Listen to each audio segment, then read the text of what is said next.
The emergency call came in at 2:47 p.m. on a Tuesday that would become legendary in our small Oregon town. When the fire department arrived at my house, they expected to find flames. Instead, they discovered something far more shocking. My husband of 38 years and my daughter-in-law, completely naked and literally stuck together, screaming for help while black smoke poured from my kitchen. What the paramedics needed, industrial solvents, and 2 hours to separate, became the most talked about scandal in Portland's history. But here's what nobody knew. I had orchestrated every humiliating second of their predicament. If you're wondering how a 60-year-old bakery owner became the mastermind behind the most diabolical revenge plot our neighborhood had ever witnessed, settle in for a story that begins with a tube of personal lubricant and ends with two cheaters learning that betrayal always comes with consequences they never saw coming. The November rain drummed against our kitchen windows with the relentless persistence that defines Oregon winters. I sat at the oak table that had witnessed 38 years of family meals, staring at my untouched coffee while the silence in our house pressed down like a suffocating blanket. My husband Robert had stumbled in after midnight, reeking of expensive perfume and wine, mumbling excuses about a difficult client dinner that had run late. At 63, Robert Mitchell still cut an impressive figure, silver hair perfectly styled, broad shoulders that hadn't entirely surrendered to age, piercing blue eyes that had first captivated me in college. But lately, those eyes held secrets I couldn't decipher. He'd collapsed into bed fully clothed, expensive Italian shoes kicked carelessly under our antique dresser. The man I'd married would never have slept in his clothes, would never have left his shoes scattered like debris. This stranger wearing my husband's face seemed capable of anything. I'd given up on sleep before dawn and padded downstairs to begin my daily routine of preparing for Sweet Dreams Bakery, the 3-location chain I'd built from a single storefront into Portland's premier artisanal bakery business. The grandfather clock in our foyer chimed 7 times as Robert's footsteps creaked on the hardwood stairs. He appeared in the kitchen doorway looking surprisingly refreshed for someone who'd been drunk 6 hours earlier.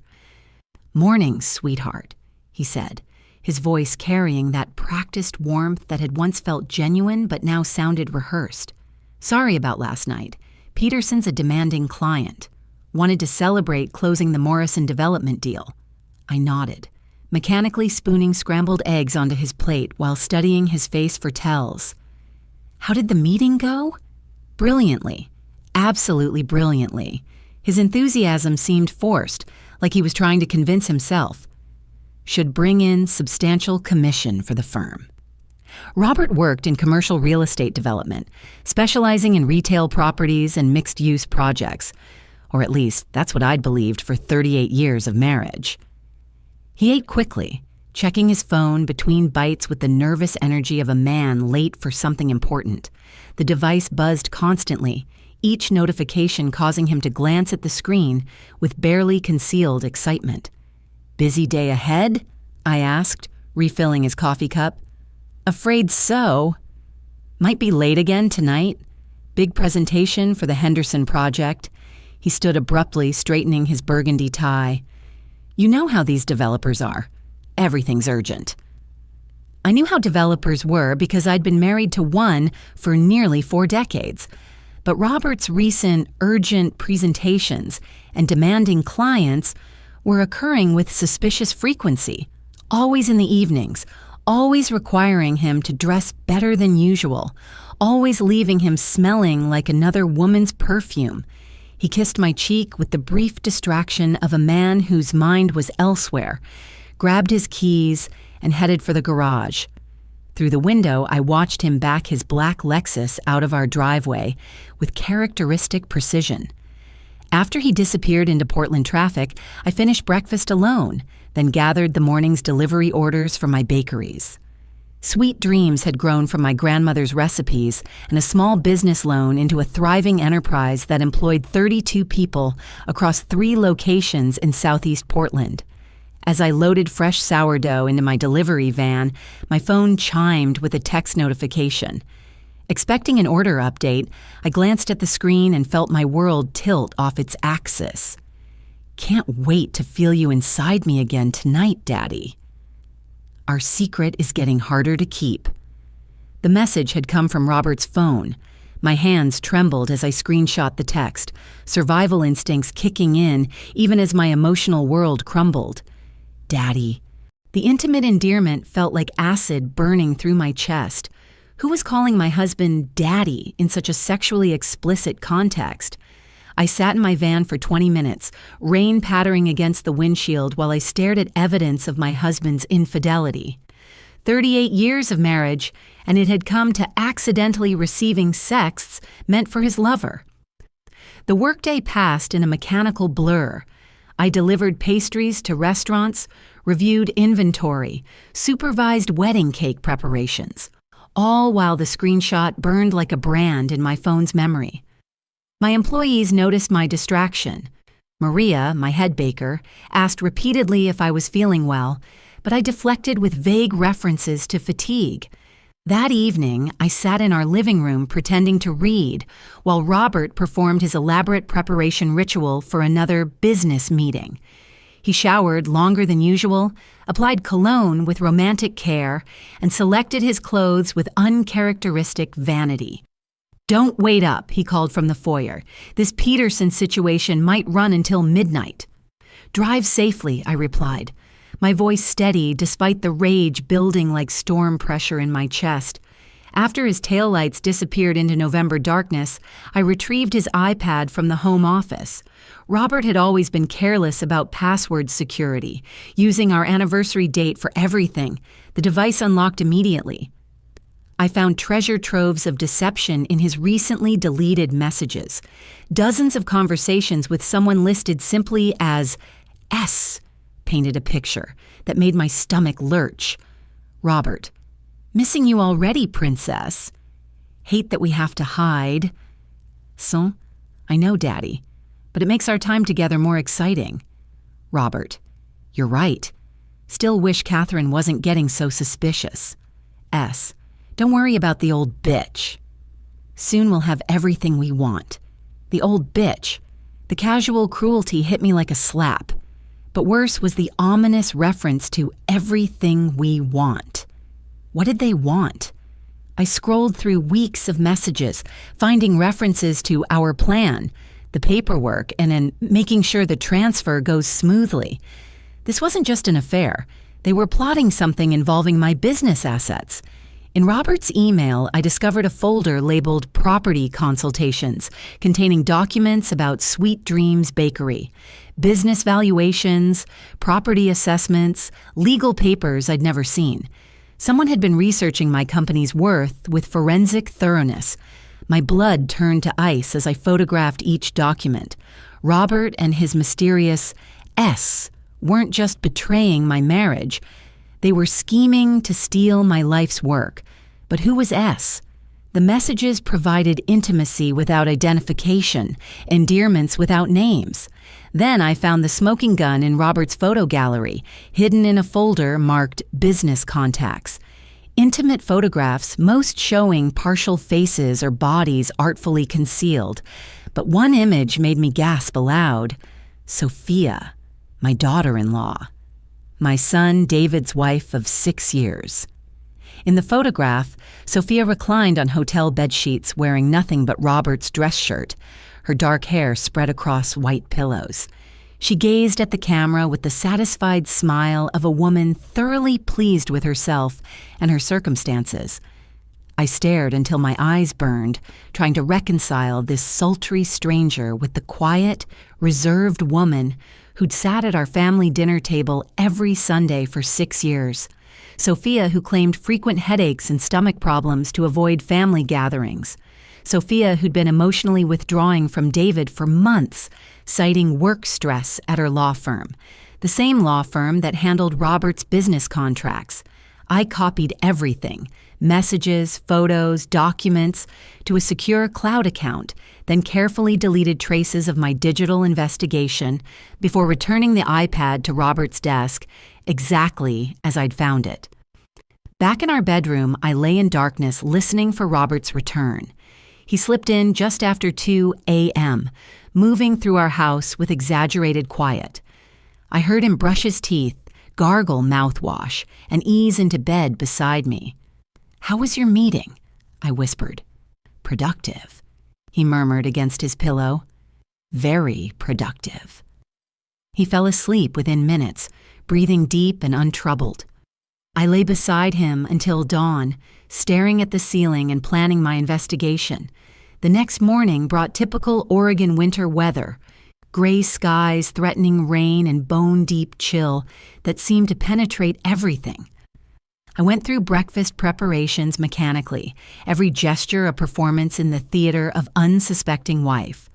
Robert appeared at 7:30, impeccably dressed in his charcoal suit and silver cufflinks, my 20th anniversary gift to him. "Sleep well?" he asked, kissing my forehead with perfunctory affection. "Like a baby," I lied, setting his coffee beside his plate. "You? Best sleep I've had in weeks." He smiled, and momentarily I glimpsed the charming man I'd married, confident, handsome, completely comfortable with deception. Over breakfast, he detailed his day's schedule with casual precision. Client meetings, site visits, working lunch with city planners. If I hadn't seen evidence of his betrayal, I would have believed every word. "Oh, and I might be late again tonight," he added, buttering whole wheat toast. "Sophia's firm is handling permits for the Henderson project. We might need to work through dinner getting everything filed properly." The casual way he wove his mistress into conversation made my skin crawl, but I simply nodded and refilled his orange juice. "Give her my love," I said sweetly. "Tell her we miss seeing her and David more often." Something flickered in Robert's eyes, guilt maybe, or surprise at my mention of our son. "I'll do that," he replied after a pause. After he left for his office, I drove to Sweet Dream's main location in the Hawthorne district. The familiar aromas of baking bread and pastries usually calmed my nerves, but today I felt like I was sleepwalking through someone else's life. I needed professional help. My accidental discovery had revealed the affair, but I needed someone with surveillance expertise to document their activities and uncover the full scope of their conspiracy. A Google search yielded dozens of Portland private investigators. After reviewing credentials and testimonials, I chose Wagner Investigations, run by former Portland police detective Marcus Wagner with 25 years of experience in matrimonial and financial fraud cases. "Wagner Investigations, this is Marcus," a gravelly voice answered when I called. "Mr. Wagner, I need your help. I believe my husband is having an affair, and they may be planning to steal my business assets." "I'm sorry you're facing this situation, ma'am. These cases are never easy. Can you tell me what's led to these suspicions?" I summarized my discoveries, the misdirected text, deleted conversations, intimate photos, suspicious business documents. Marcus listened without interruption, occasionally asking clarifying questions that demonstrated extensive experience with similar cases. "Mrs. Mitchell, based on what you've described, your concerns are absolutely justified. I can help gather the evidence you'll need, but I want to be clear. Investigations like this sometimes reveal information that's painful to accept. Are you prepared for what we might discover?" "Mr. Wagner, I've been married 38 years. Whatever you discover can't be more painful than living with lies and uncertainty." We arranged to meet that afternoon at Stumpy's Coffee in the Alberta district, far from my usual locations and Robert's known associates. Marcus Wagner proved to be a compact man in his mid-50s, with intelligent gray eyes and the quiet confidence of someone accustomed to helping people navigate crises. We sat in a corner booth surrounded by local artwork and afternoon coffee shop ambiance. I showed him screenshots and photos from Robert's iPad, watching his expression remain professionally neutral as he reviewed evidence of my husband's betrayal. "This is substantial evidence," he said, returning my phone. "Your husband's been careless with digital security, which helps our case significantly. But courts prefer concrete proof. Photographs, video evidence, documentation of meetings. We'll need more." "How long will this take?" "Depends on their patterns. If they're meeting regularly, we could have what we need within a week or two. If they're more cautious..." He shrugged. "Sometimes these investigations take months." "I don't have months, Mr. Wagner. Based on what I've seen, they're planning something that could destroy my business. I need to know what they're plotting before they can execute it." Marcus nodded grimly. Financial fraud often accompanies adultery cases. Cheating spouses frequently attempt to hide or transfer assets before their betrayal is discovered. "We'll move quickly." We discussed his fees, reasonable for the peace of mind he offered, and I provided detailed schedules for both Robert and Sophia, including vehicle descriptions, known locations, and typical routines. "One crucial point, Mrs. Mitchell," Marcus said as we prepared to leave. "You cannot change your behavior at home.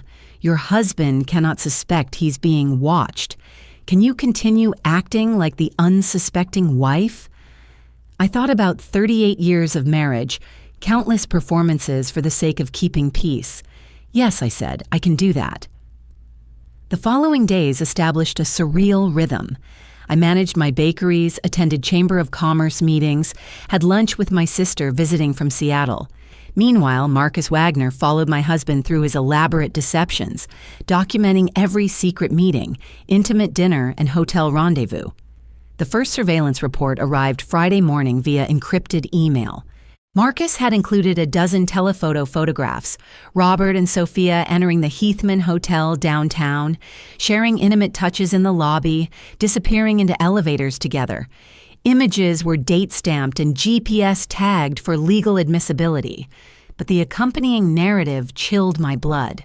Subjects met at Hotel Bar 7:15 p.m. Thursday evening, observed extensive document review during dinner, legal papers, business valuations, property assessments.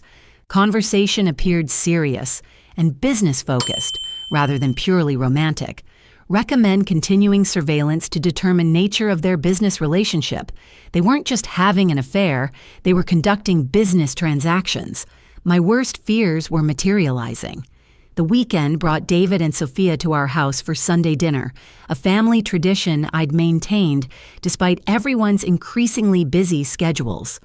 Watching Sophia sit across from me at our dining table, making pleasant conversation while secretly planning to destroy my marriage and steal my business, required every ounce of acting ability I possessed.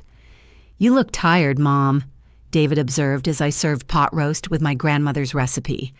"Everything okay at the bakery?" My son had inherited his father's handsome features but possessed genuine honesty that Robert apparently lacked. At 34, David worked as a software architect for Nike and approached life with methodical integrity. Looking at his concerned face, I felt crushing guilt for what I was about to put him through.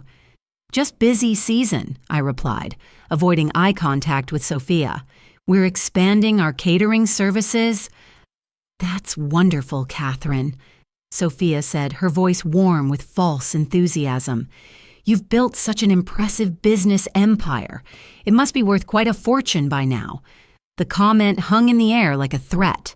Robert glanced sharply at his daughter-in-law, and I saw Sophia flush slightly, realizing she'd revealed inappropriate interest in my company's valuation. "Business is good," I said carefully. "We're very blessed." Conversation moved to safer topics. David's latest Nike projects, Sophia's cases at the law firm, Robert's supposed development deals. I watched the careful choreography between my husband and daughter-in-law, noting how they avoided direct eye contact, the subtle tension when David mentioned future plans. "We're thinking about starting a family soon," David announced, reaching for Sophia's hand. "Maybe next year, once Sophia finishes her paralegal certification program." Sophia smiled at her husband, but I caught the meaningful look she exchanged with Robert. a communication filled with implications I was only beginning to understand.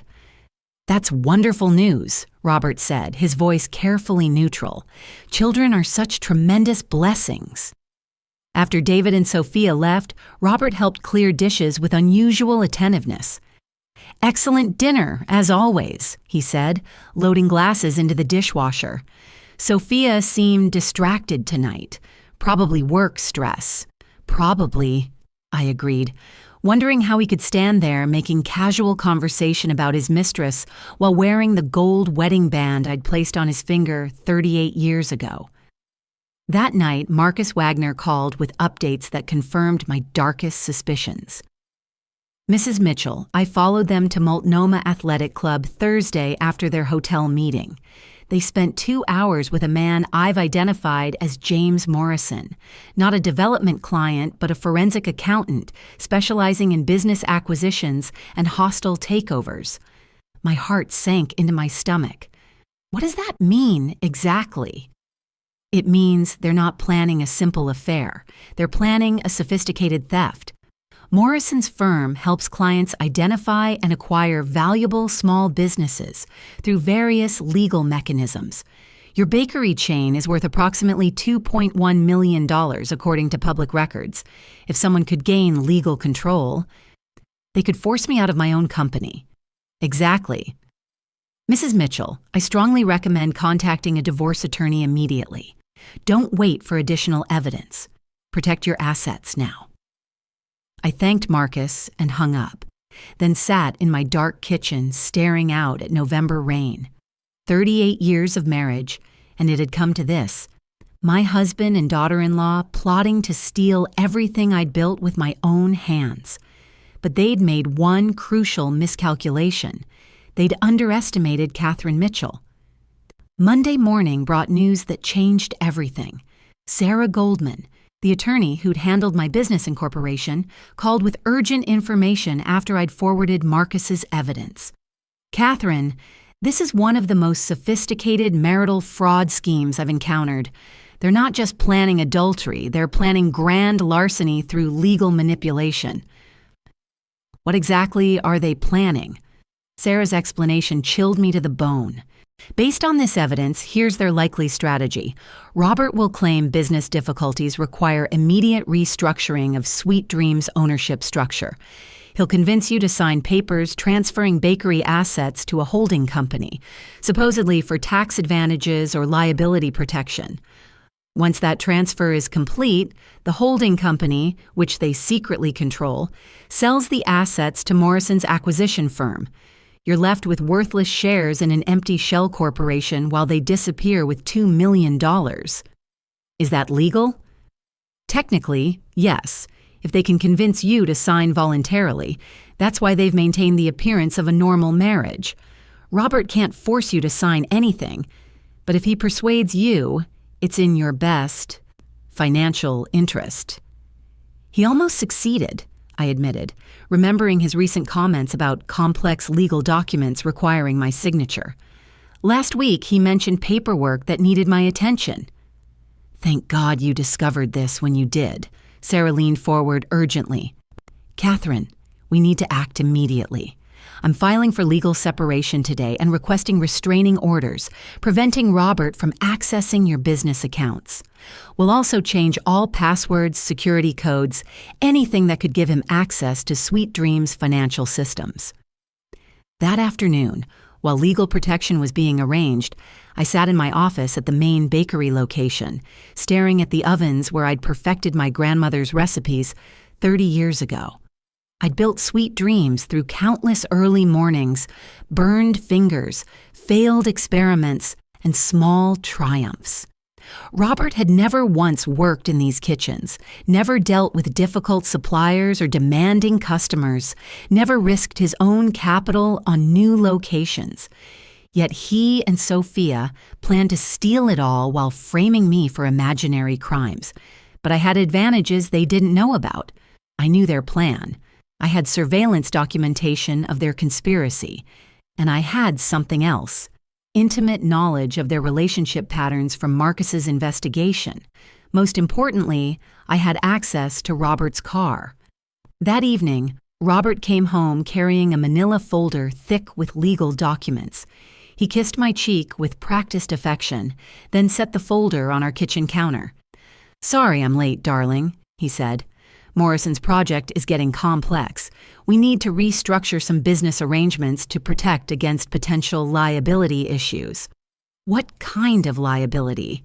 I asked, keeping my voice carefully neutral. Robert waved dismissively. "You know how litigious society has become. Someone slips on a wet floor, claims injury, sues for millions. This corporate structure provides protection." He opened the folder and spread documents across our kitchen table. Even without legal training, I could see these weren't simple liability protections. Asset transfer deeds, corporate formation papers, signature pages that would sign away my life's work. "It's quite complicated," Robert continued, adopting the patronizing tone I'd grown to despise. "Legal language, tax implications. Perhaps you should simply trust me to handle the technical details." "I'd like to review everything first," I said carefully. "You know how particular I am about sweet dreams. I want to understand what I'm signing." Something flickered in Robert's eyes. Annoyance, perhaps, or concern that I wasn't being as compliant as expected. "Of course," he said after a brief pause. "Take your time. But don't delay too long. Morrison says the liability window could close any day." I gathered the documents with trembling hands. "I'll review these over the weekend." "Perfect." Robert smiled, the expression failing to reach his eyes. "I know this is the right decision for our future, Catherine. For both of us. Our future." The lie tasted like poison. After Robert went to bed, I photographed every document and sent them to Sarah Goldman's secure email.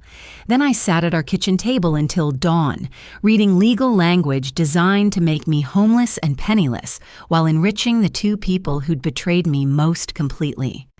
By morning, I'd formulated my plan. The confrontation would come on their terms, but the outcome would be entirely mine.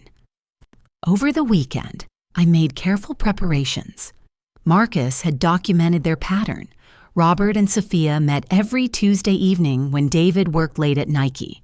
They alternated between hotels and Robert's downtown office, but recently they'd grown bolder, more careless about concealment. Perfect. Monday evening, I implemented Phase 1. I called Robert at his office, putting carefully controlled panic into my voice as I told him about my sister's fabricated medical emergency. "Linda's in the hospital," I said, naming my perfectly healthy sister who was actually teaching yoga in Seattle. "The doctors aren't sure what's wrong, but she's asking for me." "I need to drive up tonight." "Of course, sweetheart," Robert replied, his voice filled with false concern. "Do whatever Linda needs. I'll manage things here. I hate to miss dinner with David and Sophia tomorrow, but don't worry about dinner. I'll explain the situation. Family emergencies take priority." I could practically hear him calculating the opportunity. Empty house. Wife safely out of town. Perfect chance for an intimate evening with his daughter-in-law while planning their next moves against me. "I'll probably be gone until Thursday," I added. "Linda's condition sounds serious." "Take as long as necessary. Drive safely." After ending the call, I drove to Robert's downtown parking garage. Using the spare key I'd copied years ago, I opened his Lexus and located what I was looking for in the glove compartment, a tube of personal lubricant, clearly used with dried residue around the cap. I photographed it for evidence, then carefully removed it from the car. At home, I took the tube to my kitchen and performed the most crucial step in my plan. Using a thin needle, I punctured the tube's seal and emptied the contents down the sink. I cleaned the container thoroughly with hot water and dish soap, then refilled it completely with clear industrial-strength super glue, the same adhesive I used for emergency bakery equipment repairs. The super glue had identical consistency and appearance to the original lubricant. At casual glance, no one would notice the substitution, but once applied to human skin, it would create an unbreakable bond within minutes. I tested a small amount on cardboard. The adhesive dried clear and completely rigid, forming a permanent seal that could only be removed with industrial solvents. Perfect. I returned the doctored tube to Robert's glove compartment, positioning it exactly as I'd found it. Then I returned home to wait. Tuesday morning, I made an elaborate show of packing for my trip to Seattle. I called Sweet Dreams locations to announce my temporary absence, sent emails to suppliers explaining the delay in responses, and kissed Robert goodbye with the affection of a devoted wife. "Give Linda my love," he said, embracing me at our front door. "Call me with updates on her condition." "I will. Take care of yourself." Instead of driving to Seattle, I checked into a hotel near Portland International Airport, where Marcus had booked me a room under an assumed name. From there, I would coordinate the final phase of my revenge while maintaining perfect alibis. At 6 p.m., Marcus texted the first update. Robert arrived home 5:30 p.m. Sophia arrived 6:15 p.m. Subjects believe they're alone and unobserved. At 7:30 p.m., subjects consumed wine during dinner. Conversation focused on timeline acceleration and asset transfer completion. At 9:15 p.m., the message I'd been anticipating: subjects moved to master bedroom. Intimate activity in progress. I sat in my hotel room, imagining the scene unfolding in the house where I'd lived for nearly 4 decades. Robert and Sophia, finally alone and unguarded, celebrating their elaborate conspiracy while planning my destruction. They had no idea they were about to experience the consequences of betrayal in the most humiliating way imaginable. At 9:47 p.m., Marcus called with barely controlled excitement. "Mrs. Mitchell, you need to hear this. We have audio surveillance of their bedroom conversation." "Play it." Sophia's voice came through clearly, cold and calculated. "Daddy, we need to accelerate the timeline. That old bitch is getting suspicious about the legal documents." Robert's response was equally chilling. "Don't worry, princess. Catherine doesn't suspect anything about our real relationship. After 38 years, she still trusts me completely. Good. Once she signs the transfer papers, we can disappear with the money and start our new life together. I can't wait to be rid of David and his pathetic romantic gestures. Soon, sweetheart. Very soon." Then came the sounds I'd been waiting for. Surprised exclamations, followed by confusion, then panic. "What the hell?" Sophia's voice suddenly filled with alarm. "Something's wrong. I can't move. What do you mean you can't move?" Robert sounded confused, then increasingly frantic. "Oh God, I can't separate either. We're stuck together." Their voices rose to near hysteria as they realized the truth of their situation. The industrial superglue had done its work with perfect efficiency, bonding them together in the most compromising and humiliating position possible. "Do something!" Sophia screamed. "Get us unstuck!" "I'm trying," Robert shouted back. "Nothing's working. We're completely stuck." Phase 2 of my plan activated automatically. I'd rigged a simple smoke generation system in my kitchen, oil in a heated pan connected to a remote ignition switch. Dense black smoke would pour from my kitchen windows, creating the appearance of a house fire and ensuring emergency response. I pressed the activation button on my phone. "Mrs. Mitchell," Marcus said, "smoke is beginning to pour from your kitchen windows. Neighbors are noticing. Someone's calling the fire department." Perfect. Within minutes, Portland fire and rescue sirens wailed through our neighborhood. I could hear Robert and Sophia's panicked voices through Marcus's surveillance equipment as they realized emergency responders were approaching, while they remained helplessly bonded together in my bed. "The fire department's here," Sophia sobbed. "They're going to find us like this." "Don't scream," Robert hissed desperately. "Maybe they won't come upstairs." But Portland firefighters are thorough professionals. When they detected smoke and suspected people trapped inside, they would search every room. At 10:23 p.m., Marcus provided the final update. Mrs. Mitchell, Fire Department has breached your front door. They're conducting systematic searches. Your son David is leading the response team. My heart broke for David, who was about to discover his wife and father in the most humiliating circumstances imaginable. But he deserved to know the truth about the people he'd trusted most. The discovery happened exactly as I'd planned, but the emotional impact exceeded even my expectations. Marcus Wagner's surveillance team captured everything with hidden cameras positioned throughout my house, providing a complete record of Robert and Sophia's humiliation. At 10:27 p.m., David's voice echoed through my bedroom with professional authority, quickly dissolving into personal devastation. "Fire Department! Is anyone in here? We're here to—" His words cut off abruptly. Through Marcus's audio surveillance, I heard my son's world collapse in real time. "What the hell is this?"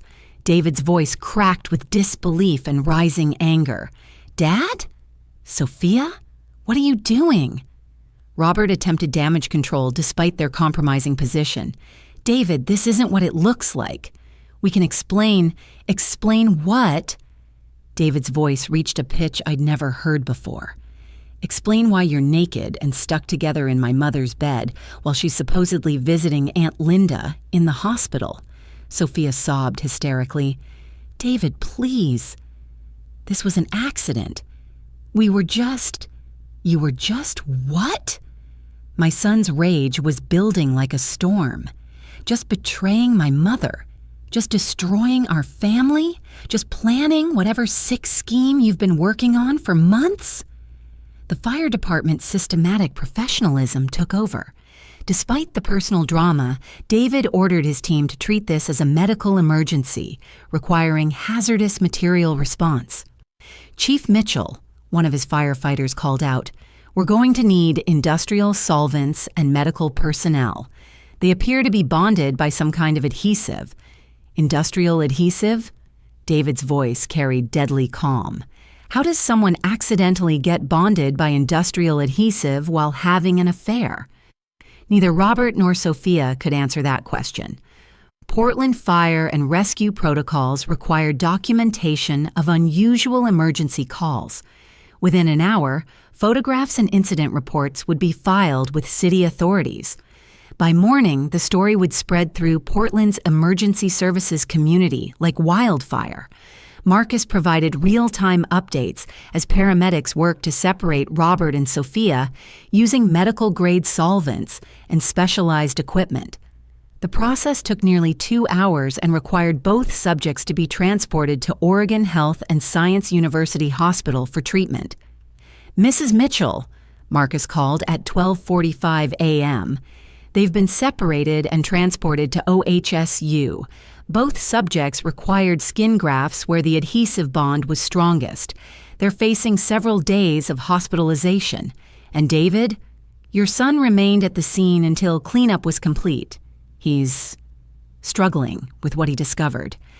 I think you should come home."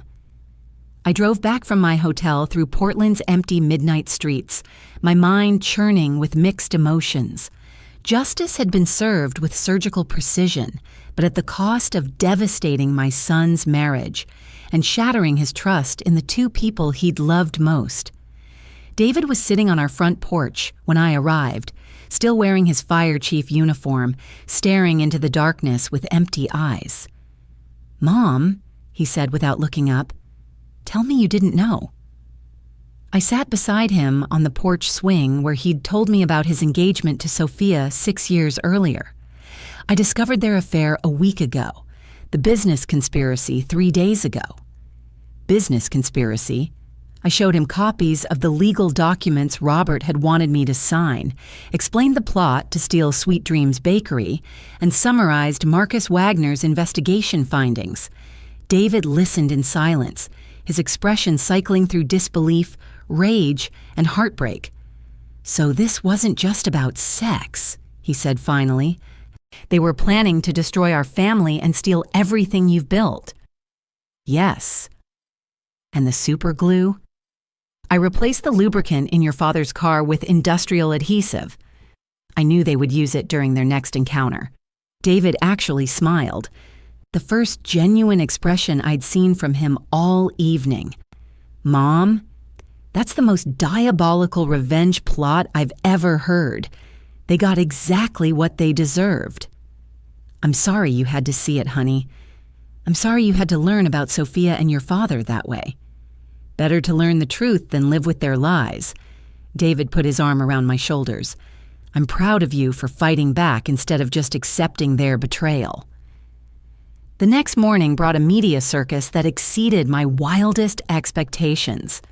Portland's emergency services are professional, but news of the superglue sex scandal spread through social media like a virus. By noon, local television stations were running stories about the cheating couple caught in compromising position by industrial adhesive mishap. Robert and Sophia, still hospitalized and facing criminal charges for conspiracy to commit fraud, became objects of citywide ridicule. Their photographs, taken during their humiliating transport to the hospital, circulated on social media platforms with captions like, "When karma strikes back," and "This is what happens to cheaters."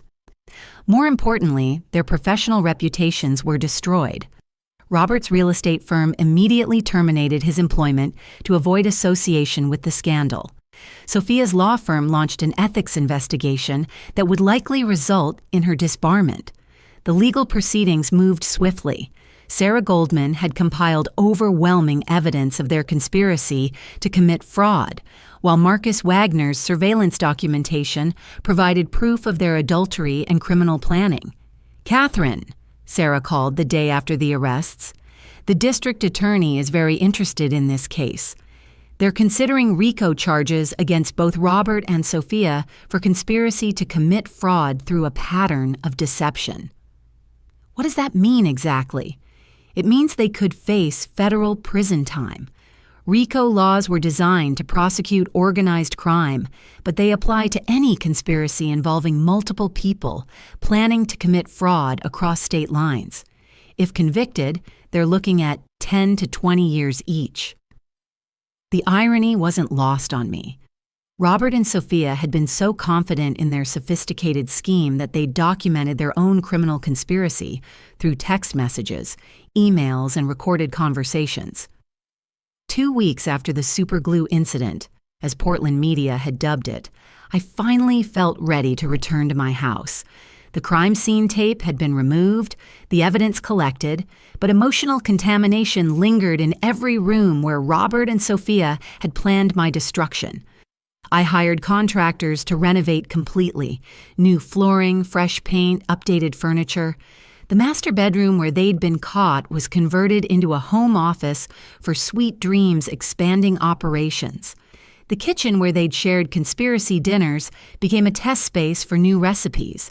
David helped with the renovation, working alongside contractors with the methodical focus he applied to his software projects.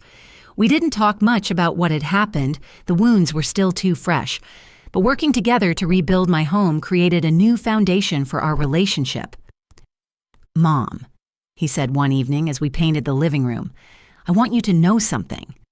What you did, fighting back against them, protecting the business, making sure they faced consequences, it took incredible courage." I didn't feel courageous. I felt terrified most of the time.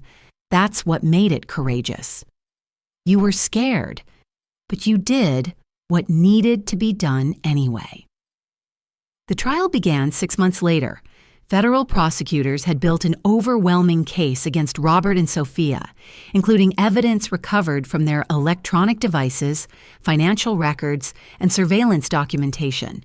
I testified on the third day, describing my discovery of their conspiracy and the sophisticated nature of their planning. Looking across the courtroom at Robert, dressed in an orange jumpsuit, his silver hair unkempt, his confident demeanor completely shattered, I felt mostly sadness. This wasn't the man I'd married 38 years earlier. Sophia showed no remorse throughout the proceedings. Even when confronted with evidence of her deception, she maintained the cold composure of someone who viewed other people as resources to be exploited rather than humans deserving of respect. The defense attorneys attempted to portray their clients as victims of passion, rather than calculating criminals. But the evidence was overwhelming. Months of planning, forged documents, detailed financial schemes, and recorded conversations about getting rid of me after stealing my assets. The jury deliberated for less than 4 hours, guilty on all counts. Robert received 15 years in federal prison for conspiracy to commit fraud, attempted theft of marital assets, and racketeering. Sophia received 25 years under RICO statutes, with additional charges pending if other victims came forward. After the verdicts were read, I felt empty rather than vindicated. Justice had been served, but it couldn't restore 38 years of marriage that had been revealed as partially fraudulent. It couldn't give David back his trust in love and family. It couldn't erase the knowledge that I'd shared my home and affection with people planning my destruction. But life continued, and in many ways improved dramatically. Sweet Dreams Bakery thrived in the months following the scandal. Portland customers embraced the story of the small business owner who'd outsmarted sophisticated criminals, and orders increased substantially. I opened a 4th location in the Pearl District and hired 20 additional employees. Local media dubbed me Portland's revenge hero, and customers often asked for details about the super glue trap. I always deflected with humor, but privately I was proud of the precision with which I'd executed my plan. Catherine Mitchell is living proof that the best revenge is a dish served cold, wrote the Portland Mercury. Her calculated response to betrayal has become the stuff of local legend. David slowly rebuilt his life with therapy and time. He moved in with me temporarily while sorting through the wreckage of his marriage, then eventually found his own apartment in the Hawthorne district, close to both my main bakery and his Nike office. "I want to help with Sweet Dreams," he told me one Sunday over dinner. "Not just during my spare time. I want to be part of the business permanently." "What about Nike?" "Software engineering will always be there. But family businesses are irreplaceable. You built something special, and I want to help it grow." We developed a new partnership based on mutual respect rather than traditional parent-child dynamics. David brought technological expertise to Sweet Dreams operations, implementing online ordering systems, inventory management software, and social media marketing strategies that increased our customer base by 40% within a year. "You know what I love most about this?" David said one evening as we reviewed quarterly financial reports. "We're not just surviving what they tried to do to us, we're thriving because of it." He was right. The scandal had become a marketing advantage, Portland's way of supporting a local business owner who'd refused to be victimized by sophisticated criminals. 1 year after the trial, I received an unexpected visitor at Sweet Dreams' main location. A woman in her 50s entered during the afternoon lull, looking nervous and hesitant. "Are you Catherine Mitchell?" she asked. "Yes, how can I help you?" "My name is Jennifer Walsh. I was married to Robert Mitchell 15 years ago." My blood turned cold. Robert had been married before me? In 38 years of marriage, he'd never mentioned a previous wife. Jennifer sat across from me in my office, her hands trembling as she pulled out a thick folder. "Mrs. Mitchell, I'm sorry to bring you more pain, but you need to know the truth about Robert. What he did to you, the affair, the business fraud, he did the same thing to me in 1985. She showed me documents eerily similar to what Robert and Sophia had planned for Sweet Dreams. Forged business papers, asset transfer schemes, conspiracy with a younger woman to steal her construction company. "Robert seduced my business partner's daughter while planning to steal my company," Jennifer continued. "I discovered the affair and the fraud, but I wasn't as creative as you were in responding to it." "What happened?" "I confronted them directly. They denied everything, destroyed evidence, and accused me of mental instability. Robert convinced everyone I was having a nervous breakdown. I lost my business, my reputation, and most of my friends." The casual cruelty was breathtaking. Robert hadn't just betrayed me. He was a career predator who targeted successful women, seduced them into marriage, then systematically destroyed their lives for financial gain. "How did you find out about our case?" I asked. "The Portland Mercury article mentioned your bakery business. I recognized the pattern immediately. Older successful woman, younger accomplice, elaborate fraud scheme. I hired a private investigator and confirmed Robert Mitchell was the same man who destroyed my life 30 years ago." Jennifer opened another folder, revealing documents that made my stomach turn. Bank records showing Robert had stolen over $300,000 from her construction company. Legal papers proving he'd forged her signature on property transfers. Medical records from her hospitalization after what she'd been told was a nervous breakdown, but was actually drugging by Robert and his accomplice. "Mrs. Mitchell, your revenge was perfect. You gave me something I'd been waiting 30 years for, justice." Seeing Robert in prison, knowing he finally faced consequences for his crimes, it's the first peace I've felt since 1985. I showed Jennifer the news clippings from our case. The photographs of Robert and Sophia being carried out on stretchers, the legal documents proving their conspiracy. He tried the exact same scheme, I realized. Asset transfer, younger accomplice, elaborate fraud. You were his practice run. "And you were supposed to be his retirement plan," Jennifer replied. "Steal your bakery business, disappear with Sophia and $2 million, live comfortably while you faced bankruptcy and potential criminal charges." We spent 3 hours comparing notes, documenting the pattern of Robert's predatory behavior across decades. Jennifer had kept meticulous records of his crimes against her, evidence that had been dismissed in 1985 but would be devastating to his current appeals process. "Jennifer," I said as our meeting concluded, "would you be willing to testify about Robert's previous crimes? It could help ensure he serves his full sentence." "Mrs. Mitchell, I've been waiting 30 years for the chance to see Robert Mitchell held accountable. I'll testify, provide documents, do whatever it takes to make sure he never hurts another woman." The additional charges based on Jennifer's testimony added 10 years to Robert's sentence. Federal prosecutors were able to prove a pattern of criminal behavior spanning 3 decades, making him eligible for enhanced penalties under repeat offender statutes. 25 years, Sarah Goldman told me after the additional sentencing. Robert will be 88 years old when he's eligible for parole. He'll likely die in federal prison. I felt no satisfaction in that outcome, only sadness for the waste of a life that could have been productive instead of predatory. Sophia's appeals were all denied. Evidence recovered from her electronic devices revealed she'd been researching wealthy older men with business assets for months before targeting our family. Her calculated approach to seduction and fraud demonstrated premeditation that eliminated any possibility of reduced sentencing. 2 years after the super glue incident, Sweet Dreams Bakery was featured in Portland Monthly magazine as one of the city's most inspiring business success stories. Catherine Mitchell's response to betrayal has become the stuff of local legend, the article read, but her real achievement isn't revenge.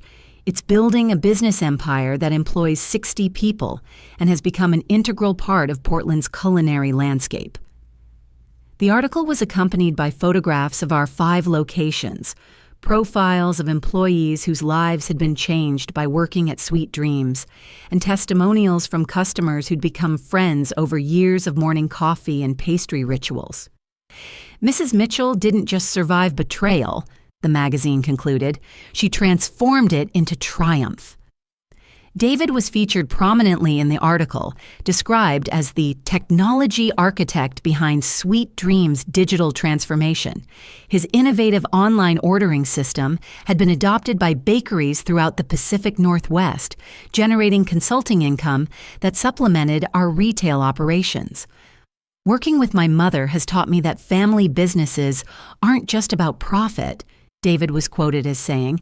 "They're about creating community, providing stability for employees, and building something that lasts beyond any individual's lifetime." On a crisp October evening, exactly 3 years after discovering Robert's first incriminating text message, I hosted a dinner party in my renovated house. My guests included Sarah Goldman, Marcus Wagner, Jennifer Walsh, David and his new girlfriend Emma, and several Sweet Dreams employees who'd become close friends. "Catherine," Sarah said as we lingered over coffee and homemade pastries, "you've created something beautiful here. Not just the house renovation, your entire approach to rebuilding your life."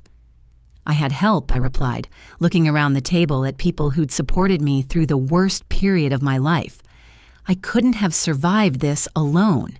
Marcus raised his wine glass. "To Catherine Mitchell, who proved that sometimes the best defense is a perfectly executed offense." "To survival," I corrected, "and to the people who help us thrive instead of just survive."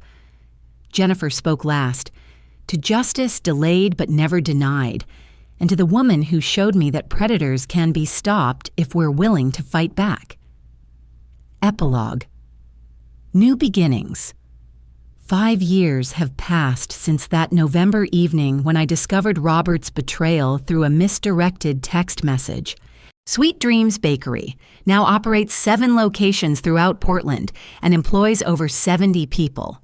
The business has grown beyond my wildest dreams, fueled by excellent products, loyal customers, and the inspirational story that's become part of Portland folklore. David married Emma 2 years ago in a ceremony held at our original bakery location. She's a pediatric nurse who understands the importance of trust and honesty in relationships, and watching them together gives me hope that love can survive even after witnessing its most devastating betrayals. They're expecting their first child next spring, and I'm looking forward to becoming a grandmother who can teach my grandchild the family recipes that Sophia once pretended to treasure. Robert remains in federal prison with no possibility of parole before 2040. He's written me several letters over the years, apologetic, pleading, sometimes angry, but I've never responded. Some betrayals are too profound for forgiveness, and some bridges, once burned, should remain destroyed. Sophia's appeals have all been exhausted. She'll likely spend the rest of her productive years in federal custody, a career criminal who discovered that some victims refuse to stay silent. I've been asked many times whether I regret the way I handled their betrayal. Could I have simply divorced Robert quietly and moved on? Could I have avoided the media attention, the lengthy legal proceedings, the public exposure of family dysfunction? The answer is no. Robert and Sophia didn't just cheat. They conspired to steal everything I'd built and potentially frame me for crimes I didn't commit. They planned to destroy me completely while living off the proceeds of their theft. Such calculated cruelty demanded a response equal to its severity.